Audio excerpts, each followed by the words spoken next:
Le ministre sud-africain des Affaires étrangères a qualifié le déchaînement d'embarras pour le pays. L'Afrique du Sud a entre-temps fermé ses missions diplomatiques au Nigeria. Cette décision fait suite à des attaques de vengeance contre les entreprises appartenant à l'Afrique du Sud dans le pays d'Afrique de l'Ouest. En Afrique du Sud, les propriétaires d'entreprises de la section la plus touchée à Jeppeston à Johannesburg comptent déjà le coût des émeutes. Les propriétaires d'entreprises étrangères sont à bout de ressources. Pour certains, ce n'est pas la première fois qu'ils subissent des pertes en raison d'attaques xénophobes dans la région de Jeppeston. Les pertes qu'ils ont subies sont encore fraîches dans leur mémoire. Toute décision a été mise en attente.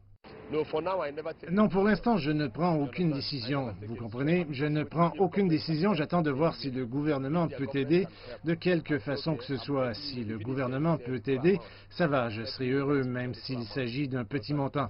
Je vous aide avec un peu d'argent, parce que je sais que ce n'est peut-être pas la volonté du gouvernement ou de quiconque.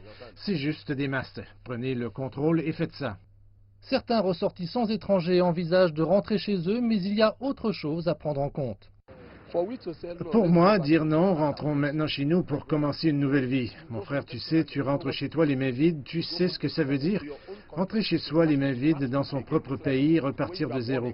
C'est comme si tu naissais à nouveau. Et puis il y a l'histoire partagée, lorsque les Africains sont venus en aide aux Sud-Africains qui ont été poursuivis alors que l'apartheid était en pleine force et que l'ANC était en exil. Quand j'étais à l'école primaire, j'ai payé pour l'Afrique du Sud. Pendant l'apartheid, j'ai payé pendant le régime Babangida au Nigeria. Ils nous ont forcés à l'école pour payer. Et j'ai payé cet argent. Mes parents ont payé pour l'apartheid sud-africain.